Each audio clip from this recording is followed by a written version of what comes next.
શ્રીલંકામાં તબાહી મચાવ્યા બાદ હવે દિત્વાહ વાવાઝોડું ભારત તરફ આગળ વધી રહ્યું છે। પુડુચેરીથી વાવાઝોડું 150 કિલોમીટર જ દૂર છે અને જ્યારે વેદાર નિયમથી 150 કિલોમીટર દૂર છે આ વાવાઝોડું, તમિલનાડુમાં તો વાવાઝોડાની અસર પણ શરૂ થઈ ચૂકી છે। તમિલનાડુના કેટલાક વિસ્તારોમાં અત્યારે ભારે વરસાદ ખાબકી રહ્યો છે। આ વરસાદ સંબંધિત ઘટનાઓમાં 3 લોકોના મોત પણ થઈ ચૂક્યા છે। તુતીકોરીન અને તંજાવુરમાં દિવાલ પડવાથી 2 લોકોના મોત થયા છે, જ્યારે હાલ મયલાદુથુરાઈ વીજ કરંટ લાગતા એક બાળકનું પણ મોત થયું છે। દરિયાકાંઠાના વિસ્તારોમાં 234 ઝૂંપડીઓ, કાચા ઘરોને નુકસાન થયું છે। આ ઉપરાંત 149 પશુઓના પણ મોતના સમાચાર છે। ખેતીલાયક લગભગ 57,000 હેક્ટર જમીન પાણીમાં ગરકાવ થઈ ચૂકી છે।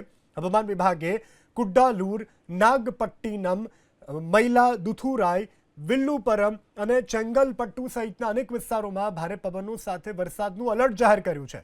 હાલ તો તમિલનાડુના દરિયાકાંઠાના જિલ્લાઓમાં રાહત અને બચાવ માટે એનડીઆરએફ, એસડીઆરએફની ટીમો પણ તૈનાત કરવામાં આવી છે। આ ઉપરાંત મહારાષ્ટ્ર, ગુજરાતમાં પણ એનડીઆરએફ બેઝ પરથી 10 ટીમોને ચેન્નાઈ ખાતે રવાના કરવામાં આવી છે।